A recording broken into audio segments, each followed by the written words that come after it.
લાછરંસ ગામે જિલ્લા વહીવટીતંત્ર અને એનડીઆરએફ દ્વારા પૂરની પરિસ્થિતિમાં કરવાની થતી રાહત અને બચાવ કામગીરી અંગે સફળ મોકડ્રીલ યોજાઈ હતી।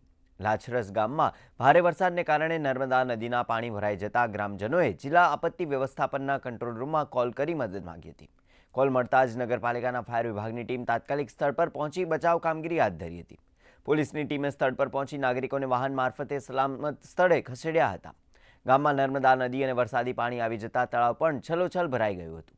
તો તળાવ કિનારે ગયેલા 3 લોકો તળાવના ઊંડા પાણીમાં ડૂબ્યા હતા, જેમને બચાવવા માટે વડોદરાની એનડીઆરએફ 6 બટાલિયન ટીમની મદદ લેવાઈ હતી।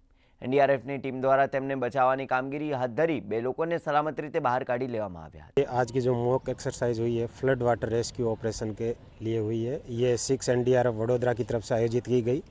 इसके द्वारा हमारा मेन मकसद ये रहता है कि जनरल पब्लिक को अवेयरनेस किया जाए ताकि फ्लड लाइक सिचुएशन होने पर आप अपने साथियों का किस तरह से बचाव कर सकते हैं, और इसका लाइव प्रदर्शन करके बताया गया टीम के द्वारा। और इसके साथ ही प्रशासन का भी पूरा सहयोग रहा।